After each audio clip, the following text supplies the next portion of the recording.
What's up, guys?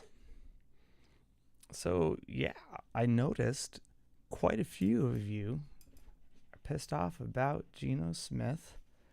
And we're going to talk about that a little bit today, um, as well as a little bit about what Pete Carroll said, if I can recall. Let me share the link to this really quick. If you would like and subscribe, that would be cool. It doesn't really matter ultimately to me. It was quite a game yesterday, wasn't it?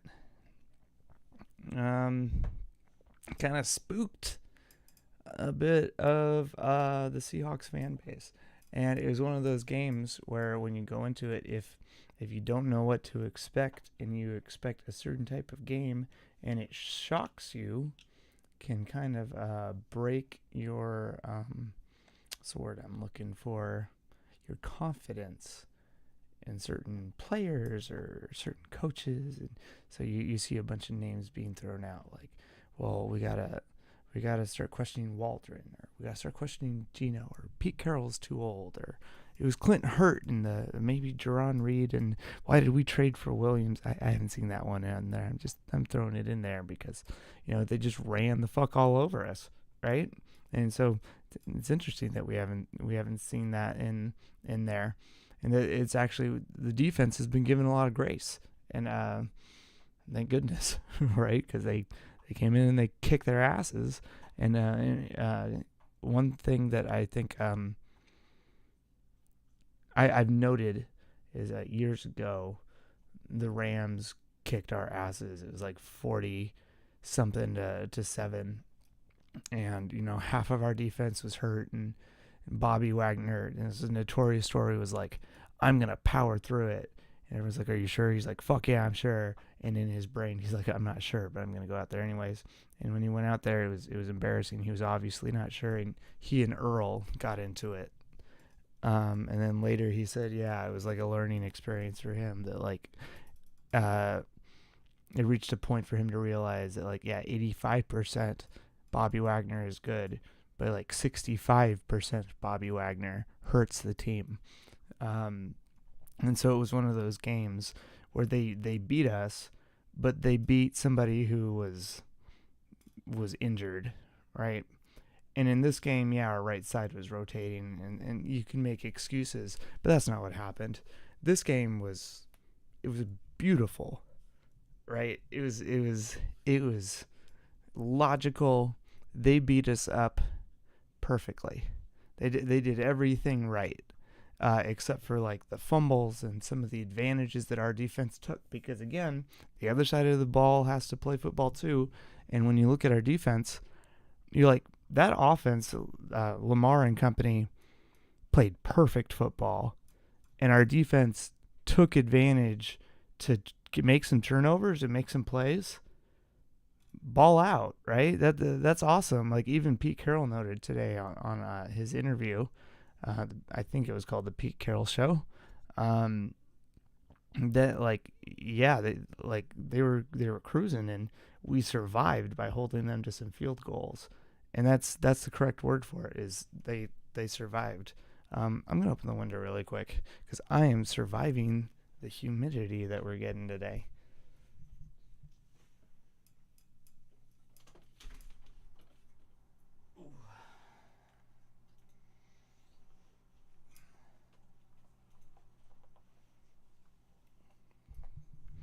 And and the big conversation today is all about the offense, and it's been about that for the last couple days, and last couple weeks, and there's been conversations about the defense all year, and the conversation going into the year was, oh yeah, the offense is going to be great, and what the fuck is going on with the defense? How are they going to stop the run? And interestingly enough, we got our asses kicked in the run game this year, and nobody's saying anything. Not this year, this game. And it's because that's like an MVP probably going to the AFC Championship game Baltimore team that kicked our asses in special teams and on defense and on offense, and because they did everything perfectly, gap sound, and it was just good disciplined football, good aggressive mentality. And I've talked about mentality a lot, how ultimately it's 11 on 11. It's not like they talked about how I think some people said it felt like at times Geno Smith were playing against like 14 people, and the Ravens are leading the league, I think, in sacks this year. I think they were coming in with like 31 sacks this year, and whatever number of sacks that they got against Geno must have easily put them up there in if they weren't leading. But it gives this like suffocating feeling, and it's like an attitude thing, this swarming, and our defense is often like that, very swarming, but our offense is just kind of took it. Right, it just kind of like rolled in on itself and took it. Like this Ravens defense was like, oh, we're gonna come in on you, and we're just gonna devour whatever you're trying to do. And I think we only ran the ball like 11 times or something like that. It was a very small number. Pete Carroll talked about that a bit, and I talked about this a little bit in the halftime, but mostly in the post game, how the team doesn't really have an identity, and it feels like the identity right now is Geno Smith, and then a bunch of plays that we're not particularly good at because we haven't decided to be good at anything in particular. As I've said, like the man who knows 1,000 punches but isn't necessarily good at any of them versus the man who knows one or like a few punches really, really, really well and is elite out of them. I wouldn't want to face that man because he's going to kick my ass with those 3 punches, as opposed to the person who watched 1,000 YouTube videos and has tried them all once. So we have a bunch of plays that it doesn't seem like we've established any rhythm with them or any anything that we can kind of play off of them. And, we seem to see these like JSN, like underneath screens that show up all the time, but we have limited success with them. So what is our pattern? And Pete Carroll basically came out today and said, well, we're supposed to be running the ball. She's like, fuck, what are we doing?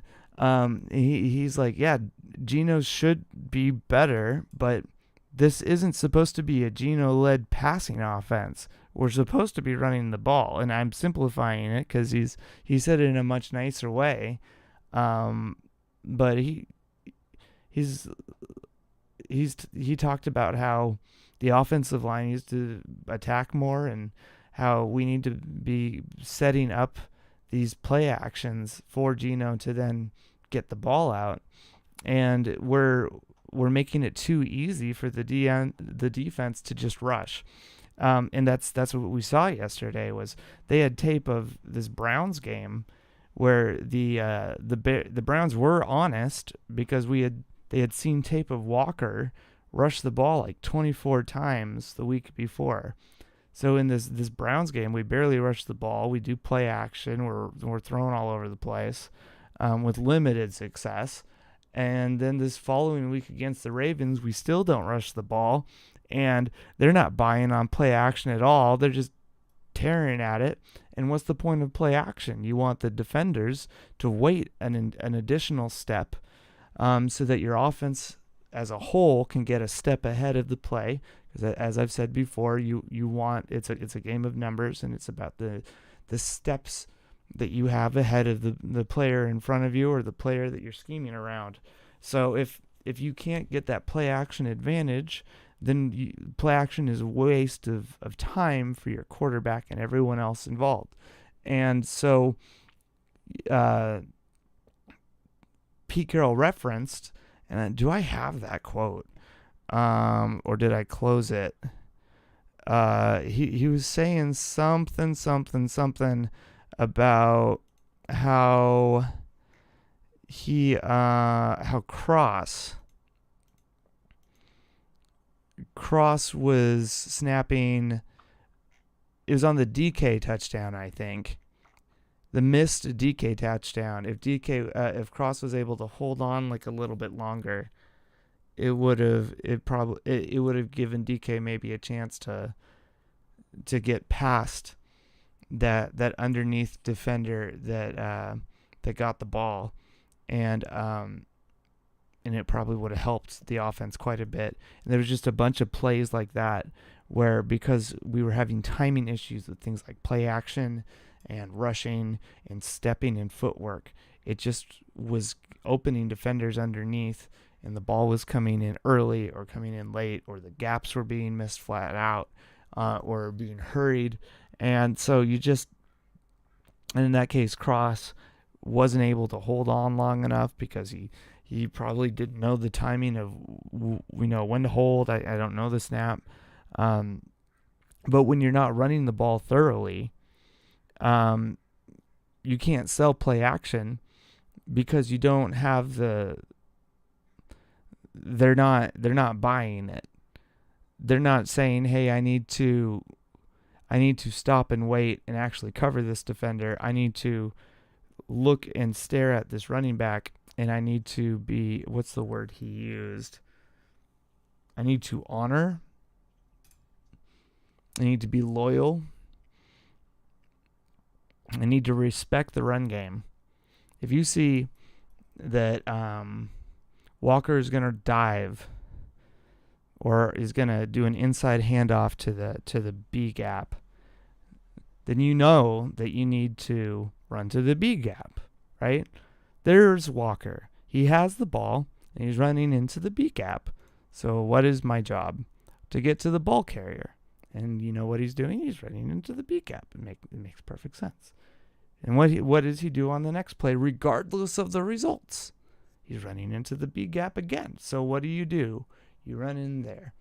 And then on this next play, they're doing play action.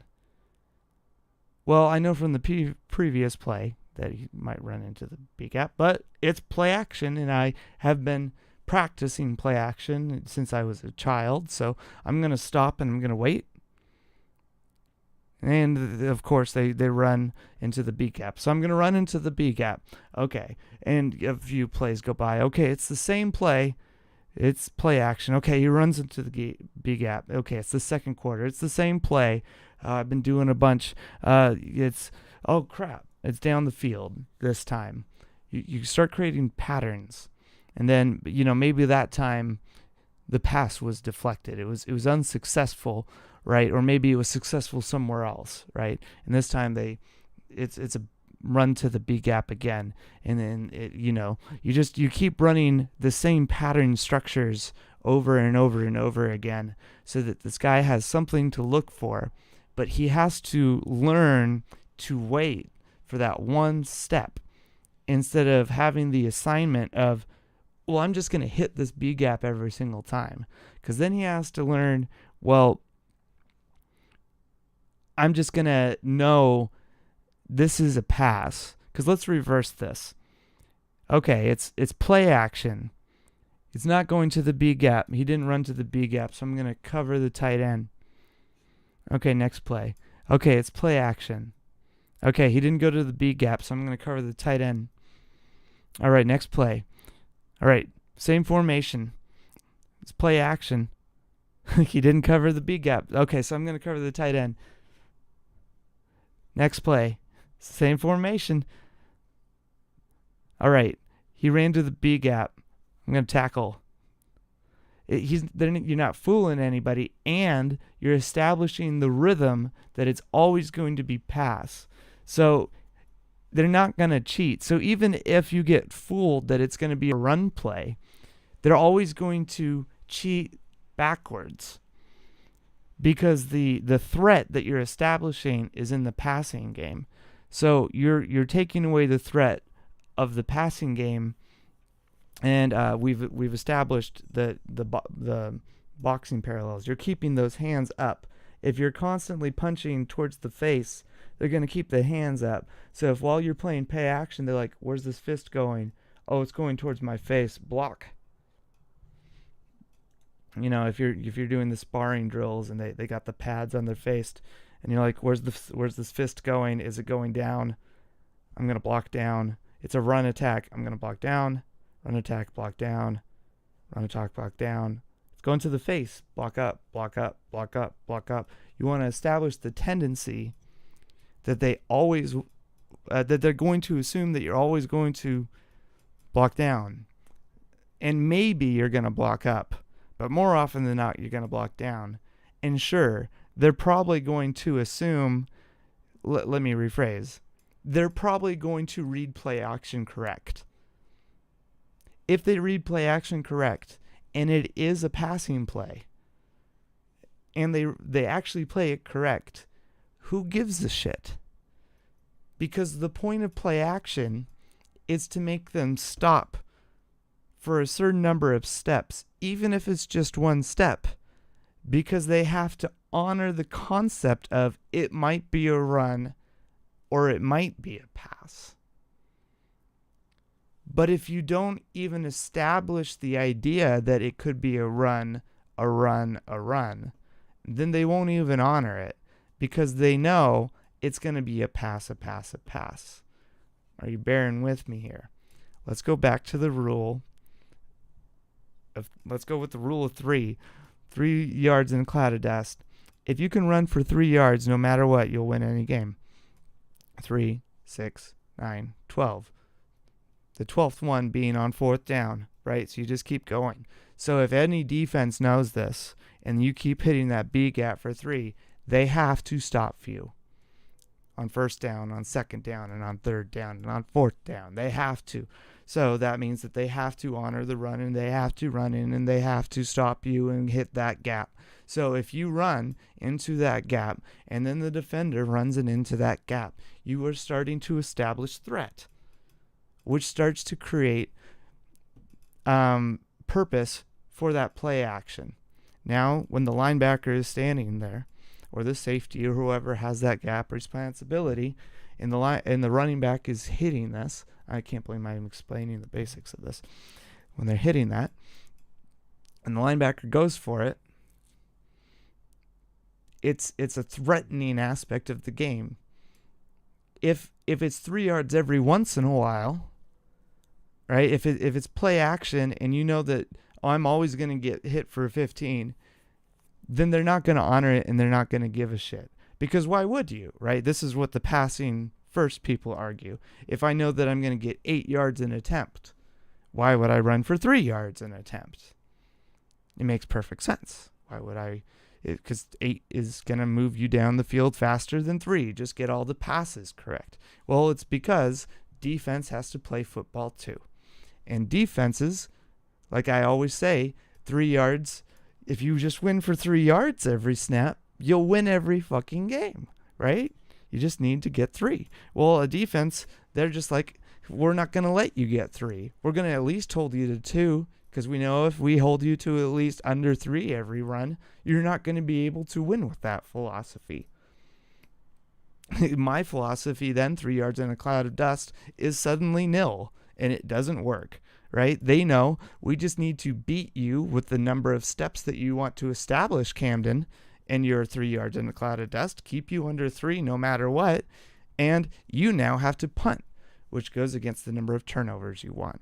But by establishing this rhythm I want, let me go back, and that same idea, that same concept of, well, I'll just throw for 8 yards, which is under elite. 9 yards an attempt is about where the elite quarterbacks sit. If I remember, that's about where Russell was in 2015 and 2019 and some of his other years. It's about 9 yards. So if we're about 8 yards an attempt and you're just chunking your way down the field, well, defenses, as we see, are going to be like, you're just going to pass every single play, Patrick Mahomes. So we're just going to start to line up on you, and we're going to hold you to 9 yards.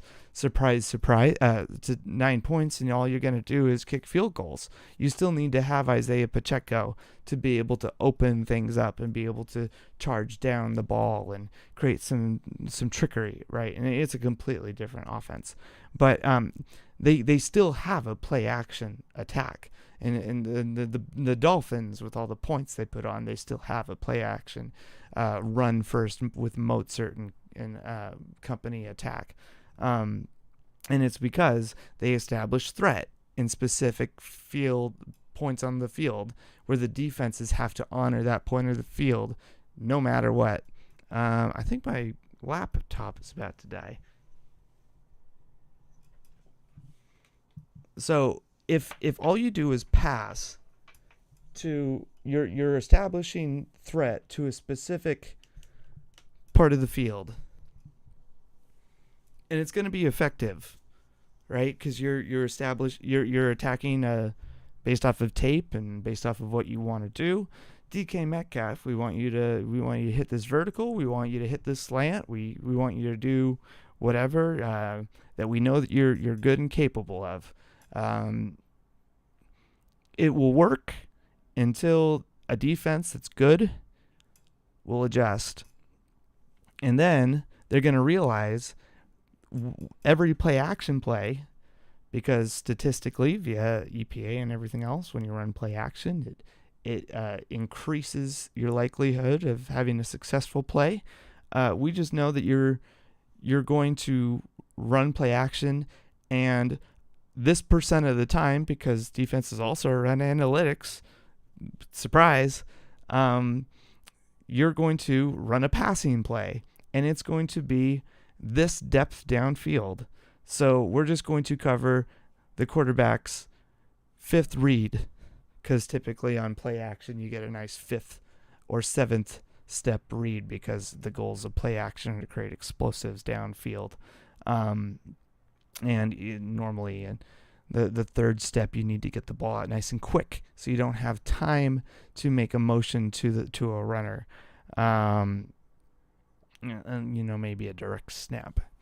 You don't have time. I can't even fathom. But so if you start to establish the pass, it's the same exact result as establishing the run, where the defenses are going to say, oh, you just want to throw explosives on us all the time. Well, we're just going to cut off the explosives and force you to throw checks, which aren't going to let you move the chains, and then you're going to punt.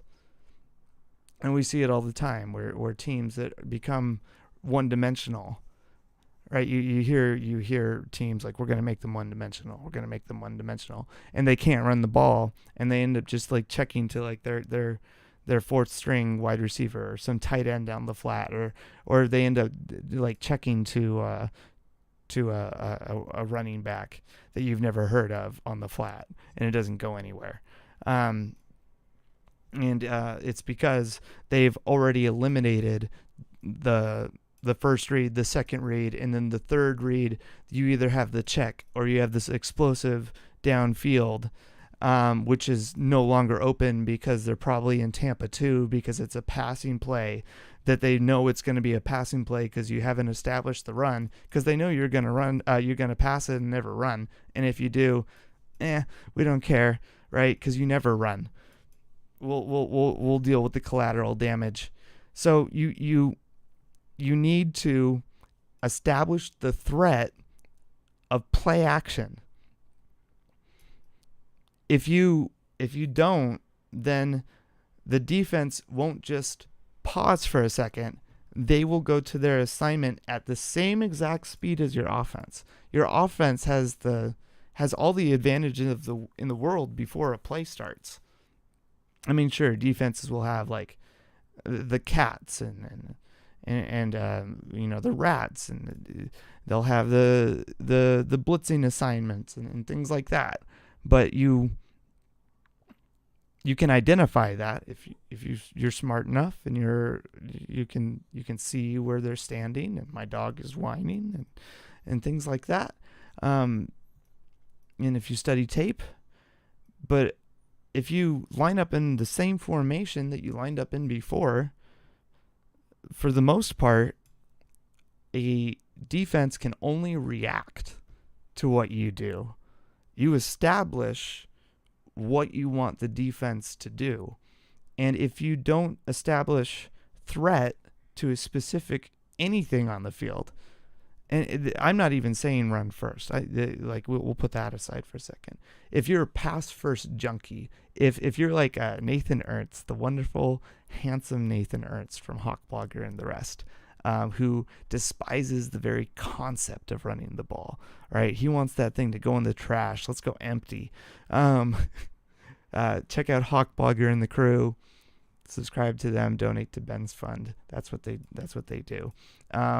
Anyways, if you want to do a pure passing offense, you need to be able to establish a type of offense that creates threat at a specific part of the field that opens up another part of the field, right? It's basic, right? Basic math.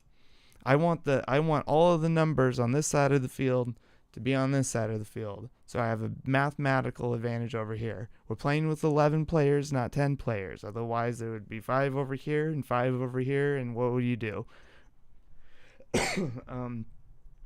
Or, it would always be even. So you try to get this mathematical advantage. That cough gave me a concussion. Pass first, create threat.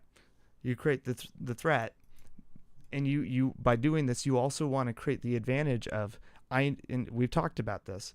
If it takes a player 10 steps to get from point A to point B, and it takes a defender 10 steps to get point A to point B, how do you make it so that defender actually has 12 steps to get from point A to point B so that your player has an advantage?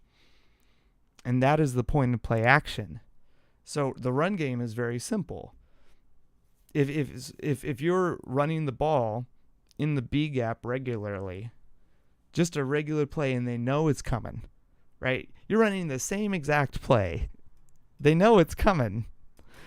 You just make sure you get 3 yards, right? This is all I'm asking. Just make sure you get 3 yards. You're creating a pattern, and the defense, because it's getting 3 yards, they're like, shit, they're getting 3 yards. If they keep getting 3 yards every single play, then we know that they can win the game because they'll keep getting first downs. It sucks. It happened to us, a 4th and 2, then they run. Then they get a touchdown. It sucks, right? You don't consider 3 yards to be a big deal. It's a big fucking deal. So you establish the threat right down here. Brings everybody up front. If you're a boxer, brings your hands down, maybe even just one, cover one, right? And then, right? You can punch them where they don't have the protection because the threat of all of the damage is down below. They're afraid that you'll keep hitting them and keep damaging them down below, and that's what happened to us against the Ravens, is that they kept hurting us down in the belly with that running attack, that we had to keep pulling our people up front, and then they would just gash us for these explosives to Edwards and OBJ, who Woolen would be left with like no help whatsoever. And of course, we already talked about his route running yesterday, and how I think it needs to be a little bit more angular. But when you run and then you do a play action intermittently, it has a different effect than passing first. Because if you want explosive passing plays, you can't pass all the time because you eliminate those passing plays. My goal is to have 3 to 4 yards. You don't give a shit about 3 to 4 yards. I want 3 to 4 yards regularly. 3 to 4 yards regularly is wonderful. You want like 15 plus. 15 plus gets you moist. I know that's not a good word to use. I'm sorry. It gets you jelly. It gets you feeling good. It gets you moving. You want those real explosives, right? It's like a Blue Origin's or Firefly rocket shooting through the stratosphere. You want those real explosives, right? You don't want like a little philosophical, whatever I have explosive. You want a real explosive. Well, if you throw bombs all the time, you're going to have safeties and stuff covering them. So do you want to create explosives, right? You want to create them. Some people read Rich Dad, Poor Dad.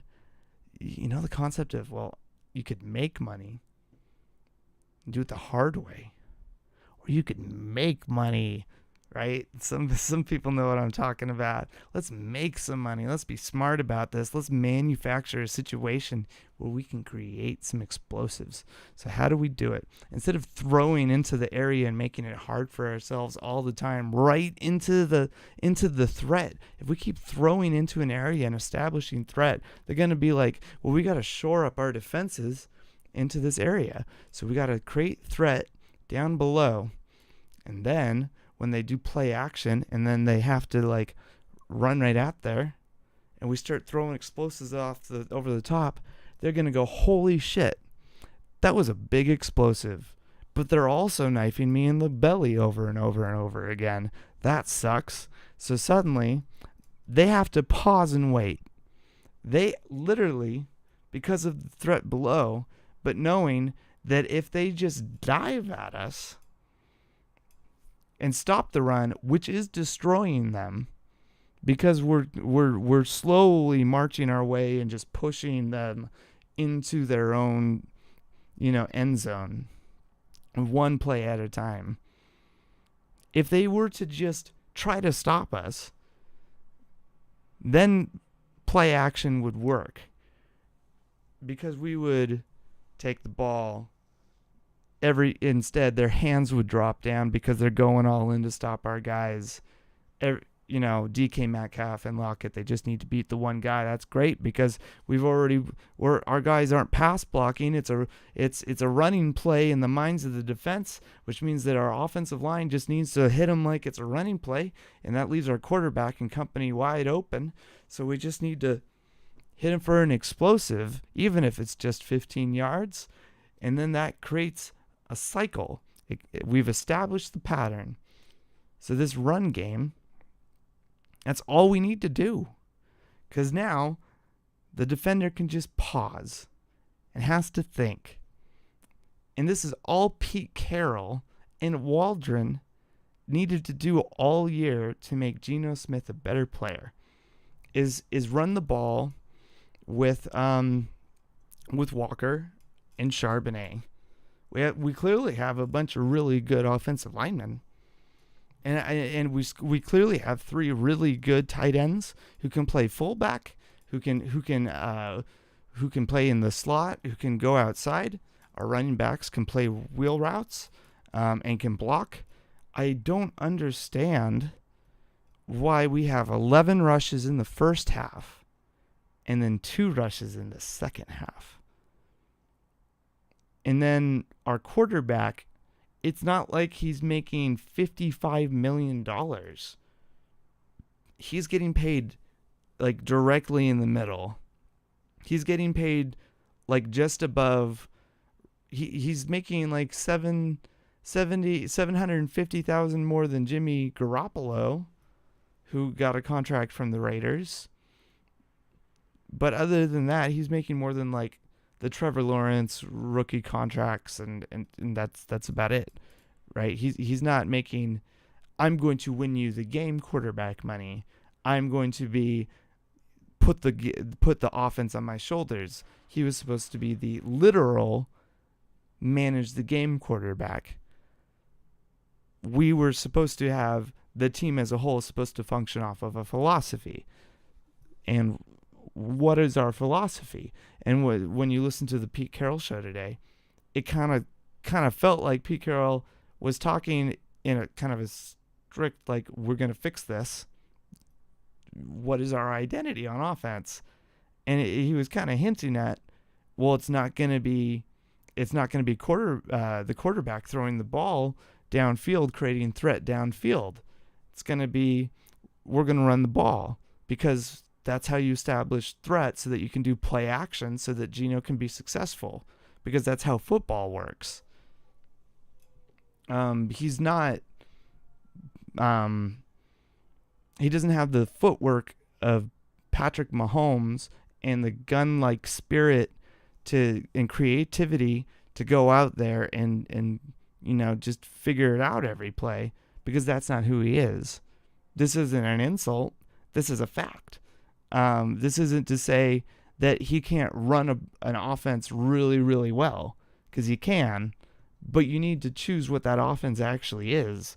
And right now we don't really know what it is, because it changes like every drive. And you talk about like the Patriot team, how a Patriot team would change every week, but at least their game plans would make sense every week, because you knew, oh, they're doing this because they're choosing to attack like a Ravens team this specific way. And so they were versatile, and they didn't need the most athletic players or team, because they wanted to use what talent they had to do specific things in a specific way against a specific team that week. And so it seems like, well, we want to get the ball to our skill players, kind of like how Shanahan's like, we'll just get the ball to our skill players and let them do the thing. But the way that we pattern our plays doesn't put our players in advantageous positions. You want to get the ball to DK Metcalf as many times as possible. I would love to target him 14 times. But if you're targeting him in double and triple coverage 14 times, he's not going to be able to make a play. I've referenced many times that a skill player is a tip of a spear, and that the gap and the velocity equals the length of the spear. You got to get the ball there, and then once the skill player is at the point that the play is supposed to have been made, they now can make a play, which can equal an explosive. So if he catches the ball or is at the point where the play can be made, and there's like a guy already draped all over him, or about to, 3 guys are all over him, how is he supposed to make a play? It's not really his fault. He's a great player, and he's Mr. Hanky. He's a little blanky for Geno to feel good, and I'm going to check the ball to him. But it's not really fair for DK to always be that guy. There's schemes to help with that. In any great check down player, any Jerry Rice or Moss or whoever, has had schemes specifically to get him the ball. Any great pass rusher, the Derek Thomases and stuff, natural athletic talent, and they're like, that's a crazy talent. We're going to try to make lanes specifically for him to get to to the quarterback, so he can get sacks. Jerry Rice is amazing route runner and pass rusher. We're going to do everything we can to make sure he gets the pass every single time. So it's, we don't do that with DK. We try to create schemes so that we spread the ball around, but we spread the ball around so much that we're not really good at anything in particular. And so it's kind of biting us in the ass, and you got to let the engine run, and then naturally the players that you have will get the ball. Kyle Shanahan, he runs the ball, and then naturally his skill positions get the ball, and everyone's like, where the hell is George Kittle? George Kittle blocks the fuck out of people, and then by doing that, running backs nobody has ever heard of until CMC shows up, put up 200 rushing yards, and then get replaced by another running back nobody's ever heard of, because it's about the system. We just got beat by this guy named Mitchell, who was like the 4th-string Ravens running back. Nobody had ever heard of him. They had like another guy named Hill, and then there was Gus Edwards, and then I think their leading running back was actually hurt. It's it's about the system and how the mindset and how the function of the team works, and the Seahawks just don't seem to think that way. They just don't seem to do it. They're loose. And this kind of brings me up to something I wanted to talk about before we get into this Geno and Drew Lock talk. So I'm not into boxing. I'm just, legends get talked about, and I like conversations of legends.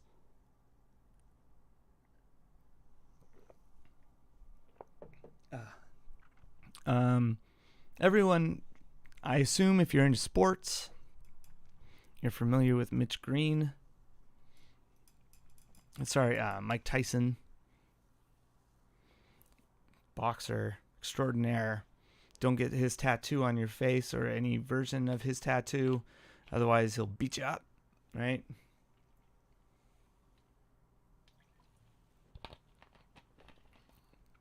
Fun fact about Mike Tyson, if you don't know, if you like pigeons, I like pigeons too. He had an Adult Swim cartoon where he was, it was like a Scooby-Doo detective-like show where he had a pigeon there. I think John Cusack or somebody voiced the pigeon. There's a gay ghost. He adopted a daughter. It was a hell of a show.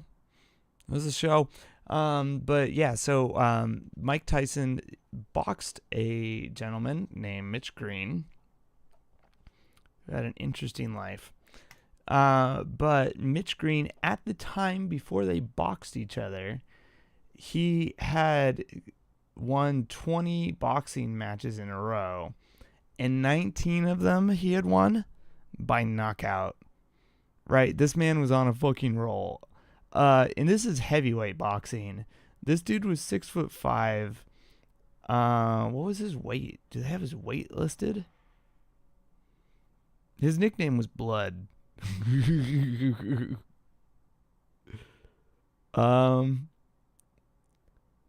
Yeah.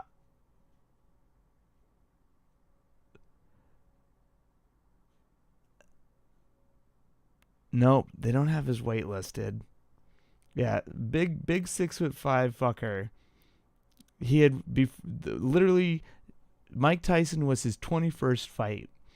The 20 fights before he fought Mike Tyson, he had knocked out 19 of them, and he had won the 20th. So he's on a fucking roll. He's like, I'm gonna fight Mike Tyson. Everyone's like, oh, this might be it. Mike Tyson was really young, I think. Let's see. Mike Tyson versus... Let's see. This was May 20th, 1986. My goodness. Mike Tyson... Oh, here it is. So, Mitch Green, 6'5", 233 pounds. Mike Tyson, 5'10", 215 pounds. My goodness. Oh my goodness. Holy shit. So he had 7 inches of height on him and a good, only 18. But think about like the length of his arms, right? He had so much length on him, right? Not a lot of weight difference.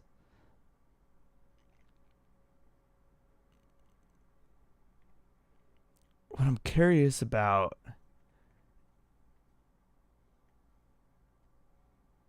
is how old. Do they have the ages? It doesn't matter.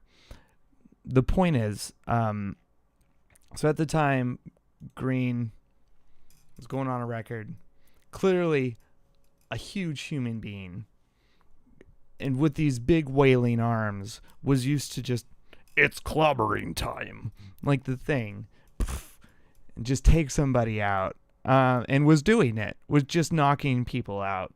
And then here comes little Mike Tyson, who's 5'10", and really tight. He's really tight. And his thing is, I'm going to do everything with exact precision. I'm going to do everything perfect. And I'm smarter than you. I am fiercer than you. I am more technically sound than you. And I will work harder than you. I don't care how big you are. I don't care how much length you are. I don't care what style you have. It won't matter.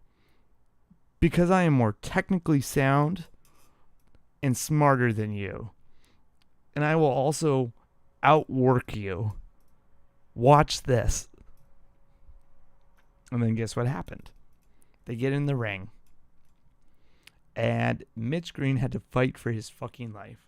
I recommend you go to YouTube and you watch this fight.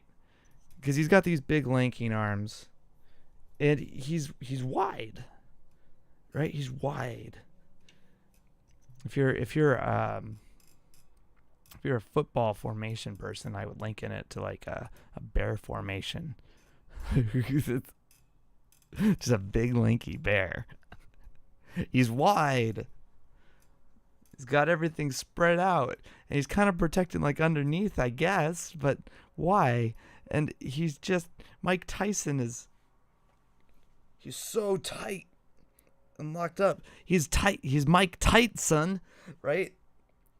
And then he's just foomp, foomp, foomp, foomp, right? Just punching him right in his core, just fiercely, and keeping everything so tight so that, and this is going back to the idea of threat, right? There's a reason I brought up this fight in particular, is that this guy that he's facing has guys like, he's built like DK Metcalf. He's built like DK Metcalf. He's got these big, long, wailing arms, and he's clobbering time. He's flailing, right? But he's not tight like Mike Tyson. He's not tight like Mike Tyson. No, he's got these arms that he doesn't keep together. He's hitting Mike Tyson along the sides. He's doing like these body shots along the sides. So Mike Tyson, well, he's trying to keep everything in tight, which is his goal, is to keep everything in tight. Mike is getting hit on the outsides, which is his entire goal. Is I want Mitch Green to hit me on the outsides and not on the insides, right? I don't want him to split my hands apart, period. You know, Mitch needs to be trying to split this instead, so that his strength and his power gets spread apart and taken away, and so that Mitch can stay in here and protect his face and make sure that all of his strength and his power and his legs are in there, and so that he can take advantage of the fact that he can just push Mike out of the way. But it doesn't happen because he's too busy wailing along the sides. And it doesn't help that Mike Tyson has excellent shuffling with his feet. And I mentioned shuffling with Lamar Jackson. 1, 2, 3, 4, 5. How whichever way you'll blitz when you come along the sides, instead of trying to do a containment shell, if you try to come along the side, he'll just step to the other side, and it won't matter how you try to overload, which is what the Seahawks did. And then what did he do? He stepped to the side and threw to Andrews. And it happened all game. Got to keep everything tight, and then you got to try to pop the middle, get Mike Tyson open. Didn't happen. Mitch Green just kept getting clobbered in the middle, and kept getting spread-eagled. Get spread-eagled, and then crunched right up in the face. And he just kept getting crunched and crunched. That man did not stand a chance. He got destroyed. That was the 21st game. He retired after the 27th game. It was basically the end of his career. Then went and became like some drug dealer or something. They got an altercation in the street over a toothpick, I think. At this point, Mitch Green's like dead broke, right? And Mike Tyson's at like the peak of his career. And so Mitch Green challenges Mike Tyson to a fight in the street. Mike Tyson, of course, is like declines. But Mitch starts something, and Mike takes this boy out. He doesn't stand a chance. And I think he passed away like way later. But so ends the lack of focus and the lack of potential that was Mitch Green. And again, you got the little 5'10" condensed Mike Tyson, and then you had all of the athletic potential of Mitch Green. And why do I compare this to the Ravens Seahawks game? And it's because we have all this youth and athletic potential on the Seahawks with, got Cross, and we got JSN, we got Lockett, and we got DK, and we got the tight ends, and we got Walker, and we got this great offensive line that's budding, and we're like, how the hell did we only score 3 points? It's because we were flailing. We weren't tight. Where were we establishing our threat to this defense that was playing tight? We were playing it wide. We were playing these explosives. We were trying to clobbering time. We're going to take you out with these explosives. When we're trying to, you got to split the middle. You got to get them out of their tight spot. And you got to make them hurt. You make them out of their position so that you can open up those explosives along the skull that you're wanting. You want to hit those explosive spots, those wide, like if you imagine that my face is between the hash marks, right? You want to punch me in the face, right? This is the route to DK Metcalf. You want to hit this wide route. Oof. Well, you need the fist to drop. You need these linebackers and these safeties. You need them all to drop so that they're not expecting to swat it. So that, are you feeling me? Do you understand what I'm getting at here? Are you catching up? You need the threat to be down below. And that's exactly what Mike Tyson, his entire style, was for taking out Mitch Green in particular. All the athletic wailing and length in the world didn't matter because of his style of playing was not tight. And it was the same thing for us on defense against Lamar Jackson, who did have a lot of athleticism. They got a lot of athleticism and talent. And if you're going to play them correctly, you're going to get your ass whooped because they play like Mike Tyson. What did I say that they were going to do to us? They're going to be tight, and they're going to keep it tight. And if we get wide, they're going to come at our face and hit us with an explosive. And they're going to step aside. And what are our explosive players? They're Jordan Brooks, and they're Witherspoon, and they're Adams, and they're Woolen. And we even saw Woolen try to go in for a blitz, and it led to an explosive because it left a dude wide open. Why are you trying to break containment against one of the most explosive players in the NFL and most explosive teams when you know that elite players can read blitzes like that? There was even a play, I think it was the Woolen play, where he lined up as Cat and went for the blitz. And I'm like, I could see it before the play. I'm pretty sure anyone could have seen it coming because it was like, wait, he normally lines out with the wide out. Why is he in the slot? right? Normally he never does it. It is, or at least if he does, I haven't been seeing it that way. It was like the most poorly sold blitz I'd seen Woolen do. It's just I don't understand. And I explained all this on like Friday and I think Thursday. You gotta hold containment and gap sensibility so that you can allow the play to develop and allow your skill position players to remain tight and do their jobs. And they were playing so loose and flailing about that they kept leaving gaps open, and we just got our asses handed to us. and again, it wasn't because the defense was playing bad, but because they just, as Pete Carroll said, they were trying to survive. They were doing their best to just fucking survive. And I don't blame it them all. I don't. Let's see. Let's talk about this Geno versus Drew. Now that we've had this long-winded 50-minute breakdown on how to help Geno and why it helps Geno. You need to run the ball because it sells play action and then creates explosives that helps DK and company, and it makes Geno's job easier because then it lets him be what he was paid to do, which is be a game manager, because that is what he is good at. But he just put up 3 points, Camden. We should sit him.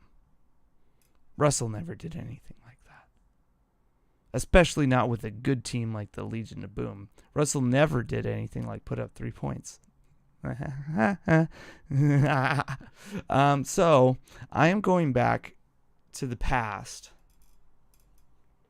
I'm going to go back in time. Dun, dun, dun, dun, dun. Here we are in 2016.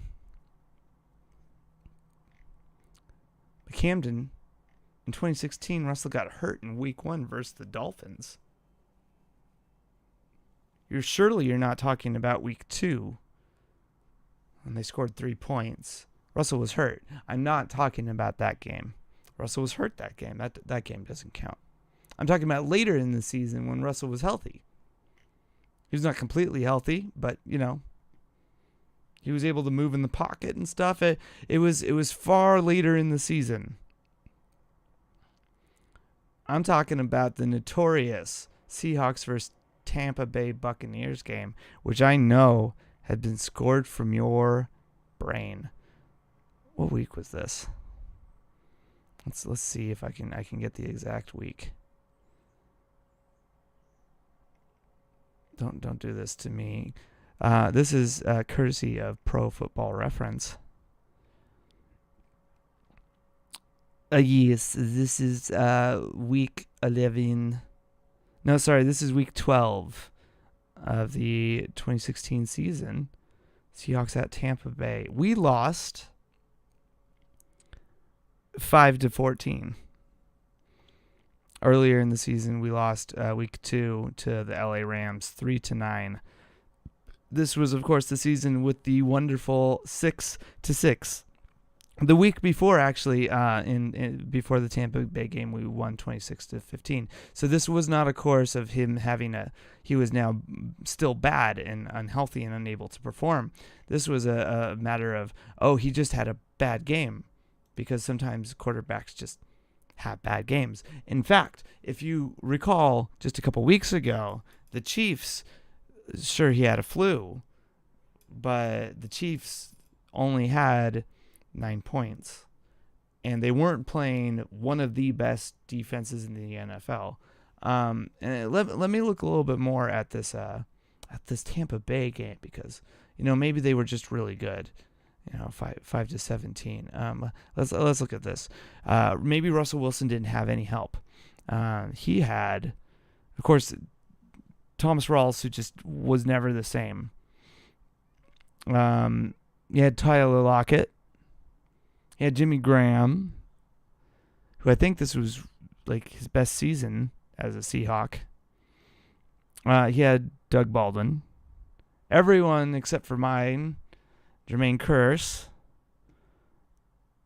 Y'all can feel how you feel about Paul Richardson. And then he had Luke Wilson at tight end, who was still in his prime at 2016. We played against. And then on defense, we had Cam Chancellor, Bobby Wagner, KJ Wright, Tony McDaniel, Cliff Averill, Frank Clark, Jeremy Lane, fucking Jerron Reed, Richard Sherman. Why is Russell Wilson listed on defense? Oh, fumble recovery. He recovered fumble. Bradley McDougall was on this team. Bradley McDougall was on the Bucks.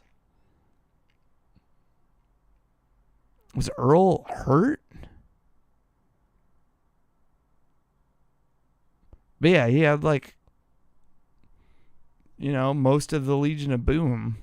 Maybe Earl just didn't record a stat on this play. But yeah, he had most of the Legion of Boom with him, and most of his offense with him. So it was kind of the similar thing. And it's not like he was playing a powerhouse defense like the Ravens. So maybe, considering he just played a number 1 DVOA team in the Browns, and then he just played the Ravens, who the last 4 weeks have been allowing teams to 12 points. Maybe we give Geno some slack. Considering also today the coach said, well, he's not really supposed to be leading our offense with his arm. He's supposed to be a game manager, and we're supposed to be a run-first team, which, as I've established, is how football is supposed to work when you don't have a pass-first type of quarterback. You don't have a Peyton Manning who knows every single play and has impeccable footwork and rhythm and all that. Not saying Geno can't, for certain games, perform at an elite level, but he doesn't have the footwork and the timing and all the craziness that comes with Peyton Manning. And you're not going to get that with Drew Lock either, because Drew Lock isn't a timing-based quarterback. He's notoriously been a run-and-shoot quarterback. He's known for making crazy plays happen and throwing the explosives, which are going to happen on step 5 and step 7. I mean, you'll see him throw those third steps, but oftentimes what you'll see with the Seahawks fans that want Drew Lock is they want him to throw the seams. They want to see him throw those beautiful seam routes. Well, you can't throw those seam routes until you hit the 5th step and the 7th step, which, I mean, those are the throws that we want Geno to throw to anyways. And we can't establish that right now because their linebackers and safeties are covering the 5th step passes because we're not running the ball. So even if we get Drew Lock in there, he's going to be stuck with the same exact problem. So what he's going to have to do with his run and shoot style is when he hits that 5th step and it's not open, hopefully he has the talent to then hit the 7th step, which so far our tackles haven't proven to be able to cover the 7th step spot, which is the farthest on the back. So I don't know if his footwork allows him to slide to the side. He's going to be sliding up, which means that defenses are going to be like, well, he's a quarterback that always slides up. This is perfect. And then they're going to start to inhale him, which means that he might give us boots, but Geno can boot. And when you boot, you only get one half of the field. So we eliminate a big chunk of our playbook. And if we just ran the ball, then we could do boots off of play action. Then why don't we just run the ball for Geno? So a lot of the same arguments for why don't we bring in Drew Lock. Well, the same things that would enable Drew Lock to have success are the same exact things that we need to be doing for Geno Smith, but we haven't been doing yet. So why don't we do them for Geno Smith first? And then if he fails, okay, now let's bring in Drew. And I've said at points in the season twice, we need to sit Geno Smith in the game to put in Drew Lock because of the rhythm. Because I think he's not the type of quarterback where if you pull him out, suddenly the entire offense fails to function. I think in certain situations, all of us have been in a situation where we're so emotionally and adrenaline-wise hyped up that we don't remember, oh, wait, we're supposed to be in rhythm. So we have to like... And then when we step back and then get back into it, then we're good, right? And so I often feel like you need to put in a different quarterback for any team, lots of teams, even for like a Trevor Lawrence or a Justin Herbert or whoever. Sometimes you just need a quarterback to sit for like a couple plays or a drive just to like look at some tape and see what's going on for a little bit and just breathe so that they can get their timing back because they start stepping too fast or stepping too slow or something because they're too busy reading. And I sometimes feel like that's what's happening to Geno because he's the leading player and he's not paid to be that guy because he literally isn't supposed to be that guy. And because he's not that guy. The scheme is supposed to provide. The Waldron scheme is supposed to provide. The Pete Carroll concept is supposed to provide. It did for Russell Wilson. Why can't Geno have the same exact benefits that Russell Wilson had up until like 2020 or even like a little bit of the Schottenheimer era? It was always the Chris Carson offense, a little bit of the Thomas Rawls offense. And when he got hurt, it was even like, shit, we got to get Christian Michael in here. We got to unretire Marshawn Lynch at the very least because we can't have Russell be the main guy.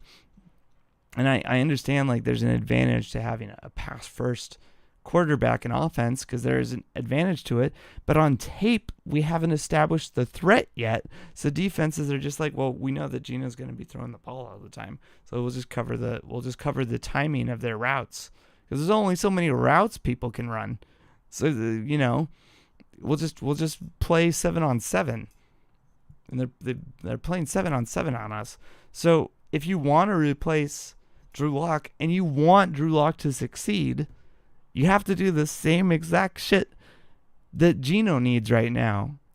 So all of you Drew Lock truthers out there, he would fail in the same exact ways Geno Smith would fail. He would succeed in the ways he succeeds in the same way Geno succeeds differently than Drew. Sure, they have their own different things. And so if you want like a different colored latte today, sure, right? If you want a little, a little caramel in this and a little raspberry in this, sure, it's going to taste different, but it's going to have the same exact result. It's going to give you a little diarrhea because they didn't put enough coffee grind in it. You got to run the ball, grind them down. Speaking of teams with quarterback issues, and then I might just go. My goodness. We got news about the Rams. Sean McVay spoke today. He said that Stafford should be good to play week 11. So this next week we play the Commanders, week 10, which means we play the Rams week 11 on the 19th, which is a 1:25 p.m. game. Which, why can't they just give, I don't know, they make us play 10 a.m. games on the East Coast, and then they give us the 1 p.m. games over here. And I just kind of feel like if you're going to make us play 10 a.m. games, both teams should play 10 a.m. games. So make the 10 a.m. games be on the West Coast so that we both have that disadvantage I don't know. So yeah, we're playing the Rams, and Stafford might be healthy, but frankly, every time the Rams have had a quarterback that have had a busted finger against us, or we have had a quarterback with a busted finger, the Rams have always won. From Wolford to Stafford to Goff to Russell, the Rams have always beaten us. So maybe this could be another trap game like it was week 1. But just be prepared for that. That Stafford might be back week 1. I think we got something to prove against these Commanders. We should beat them on paper. I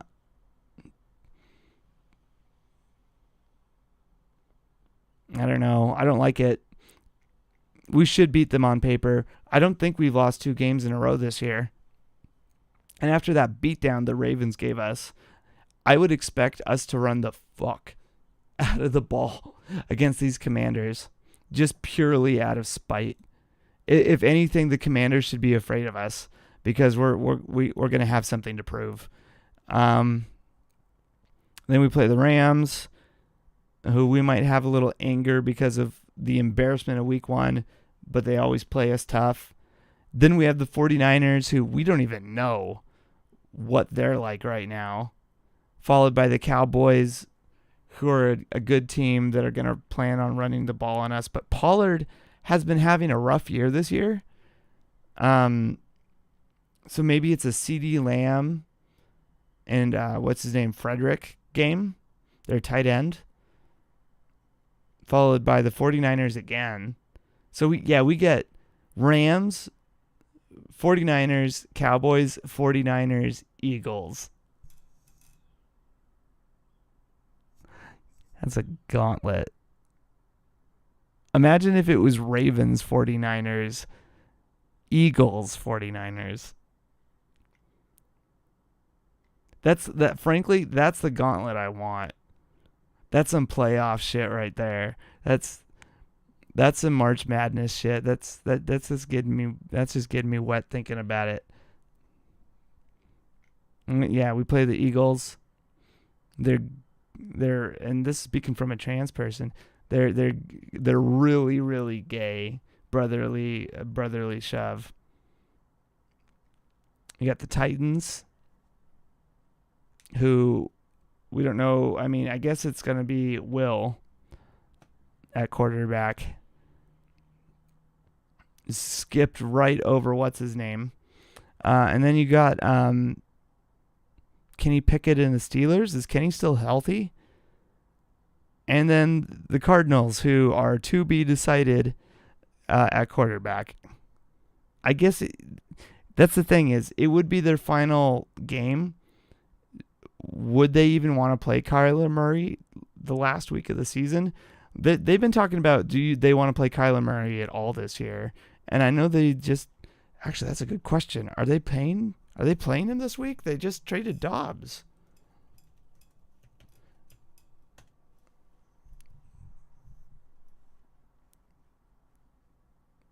Yeah, he's expected to start against the Falcons this week. I guess they're doing it. Fascinating. We might get to play him at the end of the year. So, if we can survive this gauntlet, hypothetical, we take care of the Commanders and the Rams, and we split with the 49ers. So there's 3 wins and a loss. That'll put us at 8-4. We split with the Cowboys and the Eagles. That puts us at 9-5. We beat the Cardinals. That puts us at 10-5. And then we split with the Titans and Steelers. That puts us at 11-6. Does that seem reasonable? If we lose to the 49ers twice, that puts us at 10-7. Is that enough to make the wild card? If we split with the 49ers and lose to both the Cowboys and the Eagles, we'd still be 10-7. Is that enough? You see where, because I feel like we should be able to sweep the Titans, Steelers, and Cardinals. But if we somehow split the Titans and Steelers, and we completely just get swamped, like we lose all four, 49ers, Cowboys, 49ers, Eagles, like we get 4 losses in a row, we still could have 10 wins if we beat the Cardinals, the Rams, the Titans, the Steelers, and the Commanders. We'd still be at 10-7. Is that enough to get us in the wild card? So I guess with these Geno hatreds and this the sky is falling, we probably just played the best team in the AFC, if not the NFL. That team is ready to go. They definitely got like an MVP caliber roster and team. The Eagles might be the best team in the NFC, but the reason that we say might is a big question. We have an opportunity against the Commanders and the Rams to actually find an identity, and getting your ass kicked, like really getting your ass kicked, is a good thing, especially when it's against another conference. Look at this. We're playing the Commanders, Rams, 49ers, Cowboys, Eagles, and Cardinals. That is 7 in-conference games coming up. We have a great opportunity to take a leap in our conference, and technically we're still tied for the head of our division. And what are our division standings?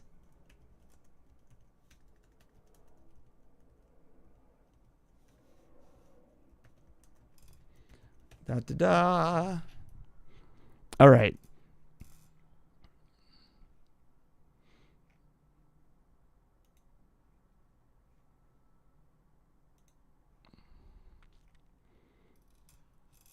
So the Eagles have 8 wins,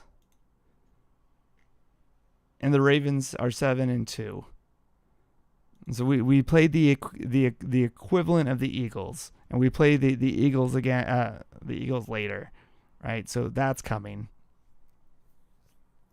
We play the Cowboys, and then we play the Commanders. So we still have the rest of the NFC East coming up. The Cowboys are 5-3, so they're sitting with us, and then the Commanders this week are 4-5. So if we can beat them, we can prove that we're at least a contending team, and we're not down with the Commanders in that like bottom of the barrel.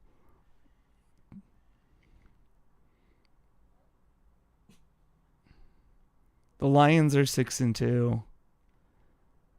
So I guess as it stands right now, Eagles are in first place, and they would have the first round bye, and then it would be Cowboys, 49ers, it would be Lions, 49ers, Cowboys, Seahawks, and then the Saints and Vikings would be there for the bye, for the wild cards. I didn't count that. I'm just looking at the teams with 5 wins.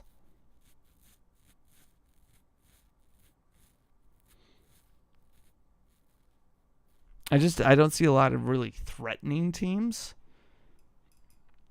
Like the Vikings. Right now they have Dobbs. They're when we played him earlier this year, was not the most threatening individual. The Saints, I don't know what their strength of schedule is, but they typically they've beaten us a lot lately. They've been able to stuff our run game, but they haven't been able to score a lot of points on us. The Lions typically score a lot of points on us, but they played us when we haven't had a full healthy defense. We're about to get tested with the 49ers in a bit. The Rams just can't be healthy, but they should be contenders if they were healthy. Let's see, the Cowboys just can't get their shit together ever, but they'll probably be a really good matchup. So yeah, like our conference is up for grabs as far as like a second or a third seed. I don't see it as, oh no, the season is over, which a lot, and we need to bench Geno Smith right now and see what our backup is capable of. I see it as, well, Geno Smith is paid like a middle of the road quarterback who's supposed to be a game manager, and we're supposed to be a run first team. Why aren't we doing that? And then when you hear Pete Carroll today on the radio, he says the same exact thing. So everybody relax. We'll be okay. Maybe go look at some tape. Maybe respect the fundamentals of the run game a bit more. That's what I want from people. I want people to respect the fundamentals of the run game a bit more. I hope my explanation of play action made some sense. I